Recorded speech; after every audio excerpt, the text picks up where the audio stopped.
The record of human history begins in the city. And for more than 5,000 years, the city has reflected man's nature and achievements. For the city is man. Man multiplied, man magnified.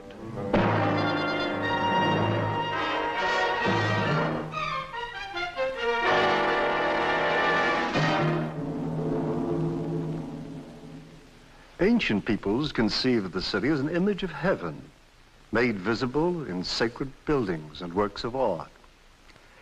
Ever since, the city has been the focus of man's attempt to realize the image of heaven on earth, to achieve his highest potentials in works of art and thought and love. Sometimes the promise of the city has come close to fulfillment. Too often, injustice, violence, and war have made it more hell than heaven. Today, the ancient image of the city has grown dim and confused, while a better, modern image has still to be formed. But against all present threats, the promise persists, radiating from the great cities over the whole planet, drawing men to their centers.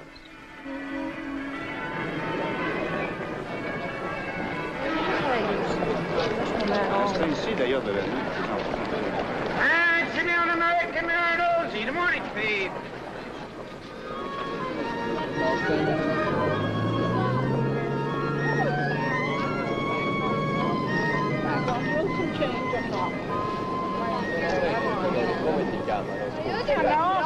Andate a prenderla che aspettiamo. Ci perdiamo col giro. Allora aspettiamo. Guarda, allora vieni qui vicino. Into the room, Mary said to me she'd speak to her landlord for me to have her flat when she moved. Hey, meet me at the garden gate. If I'm late, do not wait.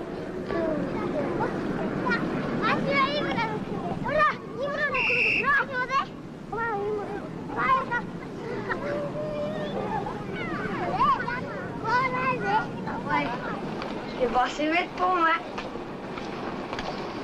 You know what I mean? We did the deal the way... Now, look, the 4 horses here.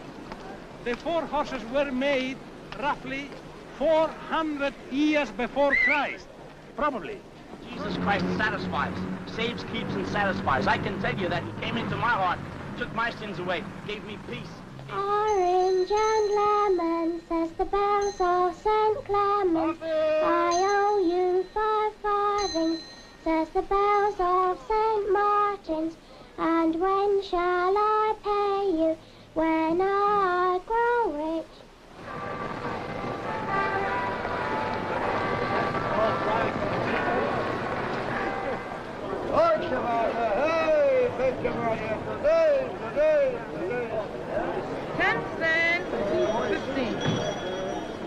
No, she show you the picture? No, I didn't see the picture. I asked her how long it was. I thought it was Ma sonny deve, I don't be. Ma sonny supérieur.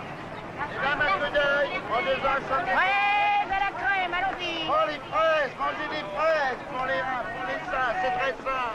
La vediamo che viene su di lì, lei la deve attraversare quelle righe lì. The ordinary daily routines of life can go on almost anywhere. But only in the city can a full cast of characters for the human drama be gathered together. in complex and varied patterns that transcend mere survival and release us from the daily routines. Number one took the cookie from the cookie jar. Now I took the cookie from the cookie jar. Then who took the cookie from the cookie jar? Number two took the cookie from the cookie jar. Not I took the cookie from the cookie jar. Judy, where are you going? Well.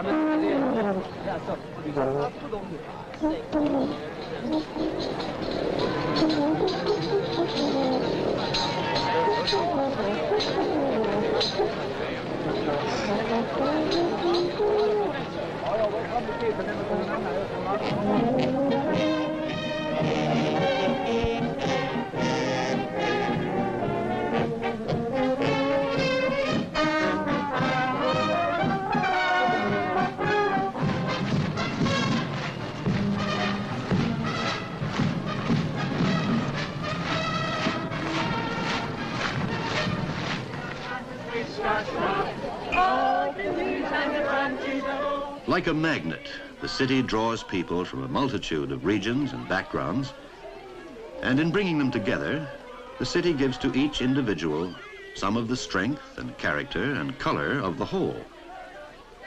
The city provides them with occasions for sharing their emotions in a way that magnifies the human experience as life in no town or village can.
If the city is capable of magnifying all of man's highest feelings, it may magnify also all his most violent and destructive emotions.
Today, the city is a mixture of the new creative and the old destructive forces, ranging from helpful cooperation to brutal regimentation, from warm-hearted communion to savage violence.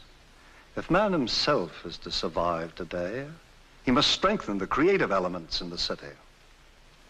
To understand our troubles, it's not enough to look only at the city today, now. We must look also at the city in history, for the city is a living organism, and even the newest, rawest city carries in it some seeds from the first cities which began to appear on this planet about 5,000 years ago. The origins of the city are obscure, and in trying to trace them, we must fall back on fragmentary evidence and a good deal of conjecture. Three major elements seem to have drawn men into their first temporary meeting places. Ages before cities, to say nothing of villages, appeared. The first magnet was the burial ground, to which nomadic man returned at intervals to commune with the spirits of his forefathers. The second magnet was the ritual center, a shrine, a cave, with wall paintings perhaps, or a sacred grove. Here, on special occasions, awe, reverence, pride, joy, were magnified by art and by communion with other people. Finally, there were the practical needs that brought families and tribes together seasonally at hunting or fishing camps or at reliable sources of pure water. So we see that two of the three original motives for temporary settlement had to do with sacred things, not just with physical survival. These life-enhancing elements carried over through the village into the city, gave it unique potency in the minds and spirits of men. Always, man keeps hold of his past in order to give continuity to his future. It would be wrong to neglect the element of physical survival, the economic needs, for it brought a form of understanding and cooperation with nature that gradually changed the occasional communal meetings of nomadic man into the first permanent farming settlements, the agricultural revolution, the development of which made civilization possible, began about 10 or 12,000 years ago in many places around the world. And there were long, shadowy ages of developing village life before the emergence of the early city.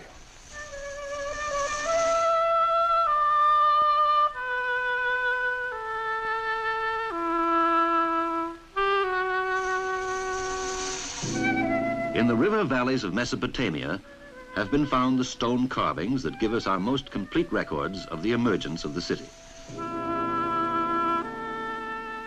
In that sun-scorched land, the rivers which turned the bordering desert green were life.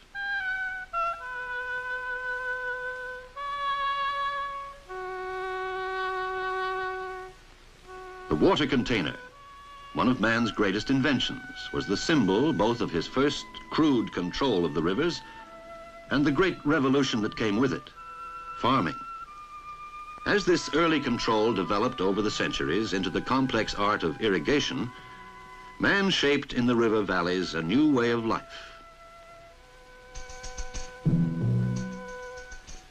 The nomadic hunter began to give way to a new kind of man, the herdsman and farmer, and among them grew habits of gentling, nurturing, and breeding. Containers to save water and food for lean times had made permanent settlement possible. With the ability to store things came continuity of life. And through the ages, the villages, containers of men, grew in stability and security. Each villager had his role to play at each stage of life, but all were directed towards the creation and care of life. It was natural then that the village reflected women's needs, women's intimacy with the processes of life.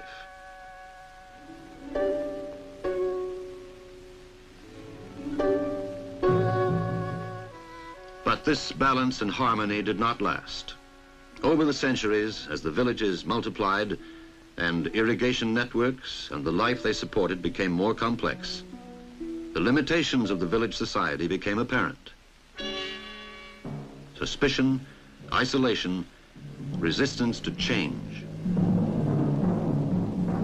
To face these new conditions, which could not be handled by the slow-moving council of village elders, the people probably turned to a rejected element of the farming society, the nomadic hunter.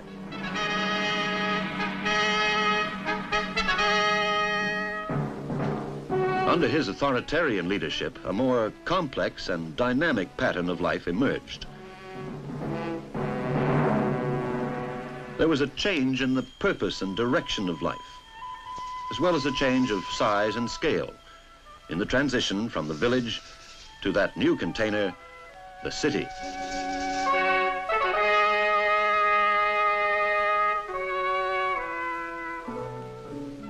In the field of techniques, the city mobilized manpower, fostered large-scale engineering, long-distance transport and communication, and an outburst of invention unparalleled until our own time.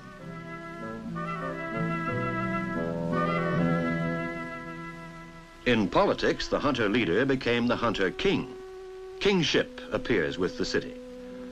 Village neighbors were reduced to subjects.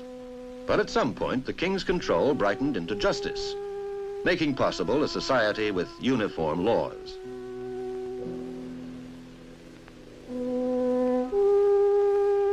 But without religion, the city could not have controlled the citizens. To achieve willing obedience, the rulers of the city must have awakened some degree of affection and loyalty. Here, religion played an essential role. And over the centuries, the hunter king became the priest king. Religion made city life bearable for the average citizen. Now no longer an equal member of a village community, but a voiceless subject whose chief function was to support and enrich a dominant minority.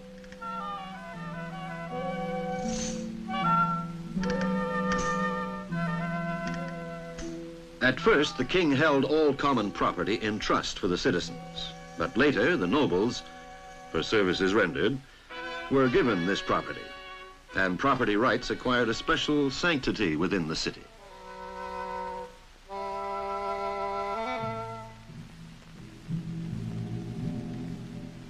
The stratification of society widened the gap between the rulers and the ruled, but it helped to produce the specialization of work and opportunities for leisure that were devoted to sculpture, music, and art, and the other triumphs of man's intellect and emotions which we have inherited from the first era of city building.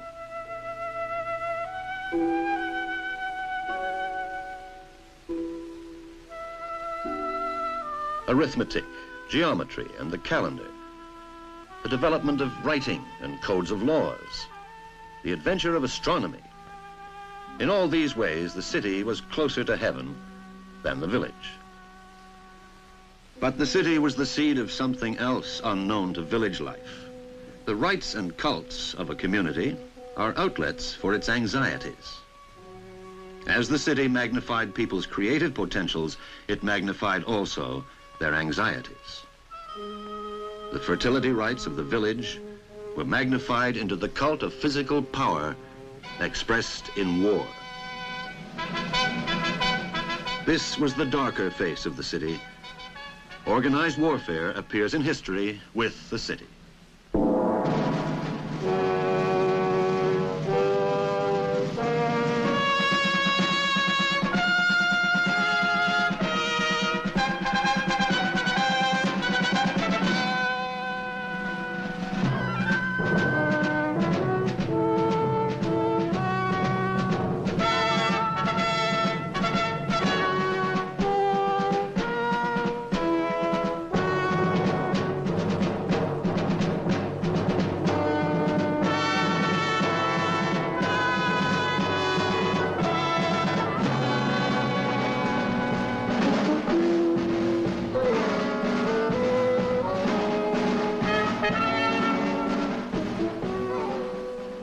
As with the kingship, and the city itself, war gained worldwide diffusion.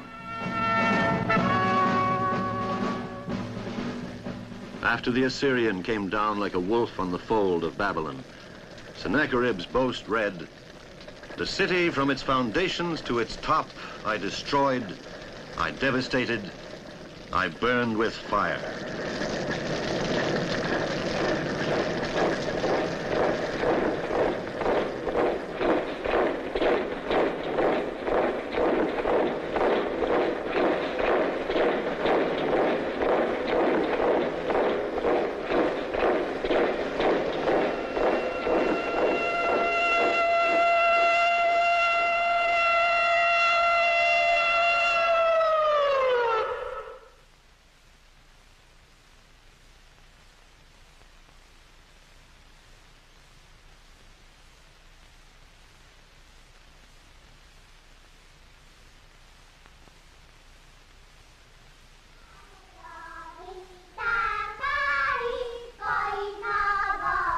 The positive forces of cooperation and communion have brought the people back again and again in history to repair their ruined cities and to start life again.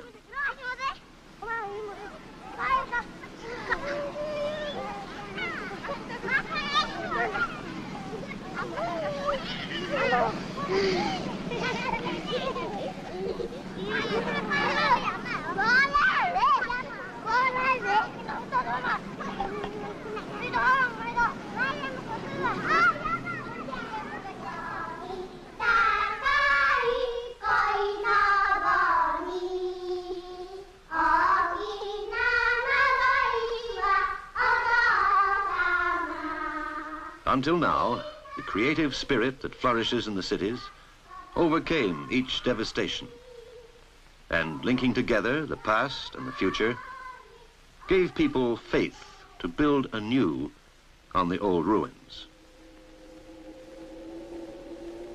Each historic civilization begins with a living urban core, and too often ends in a graveyard of dust and bones.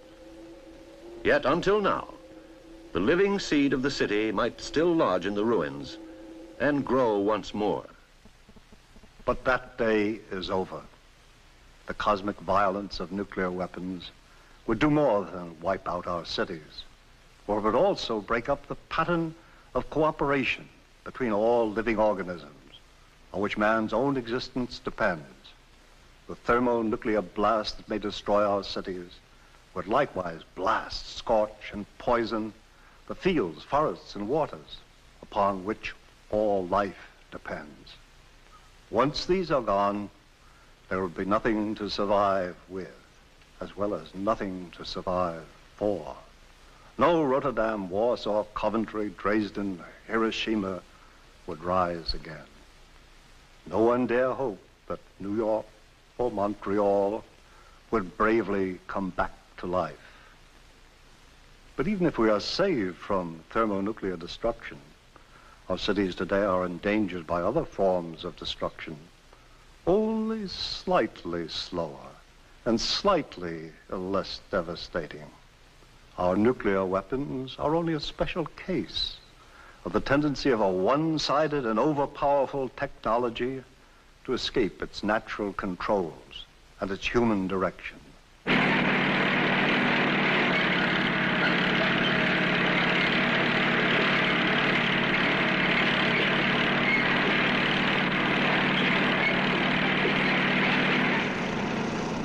Today, as before in history, physical power, unqualified, almost omnipotent, dominates the city and its region. And so the image of the city appears dim and confused and threatening. This cataclysmic power reaches out, flattening whole landscapes in a purposeless drive for expansion, blotting out historic institutions, blurring fine networks of human cooperation, spawning formless and shoddy communities unworthy of the name on the city's fringes, where real human needs are ignored in a monotonous wasteland without purposeful human design.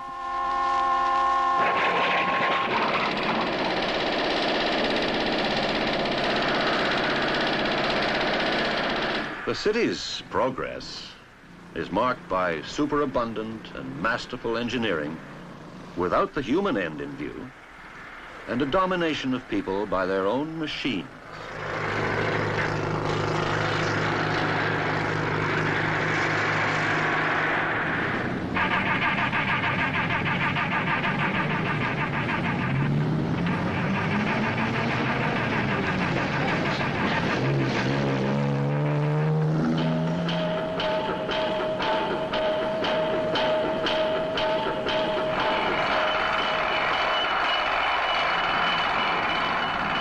The heart of the city is a mass of disposable containers for living and working, where life-promoting elements are subordinated to a life-curbing routine, where the human scale is forgotten, and where power, insolent, irrational, dehumanized, threatens to make sterile man's most precious collective achievement.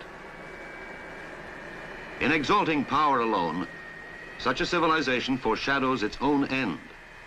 And in human terms, it makes little difference whether the destruction is produced by uncontrolled urban expansion or uncontrolled nuclear devastation.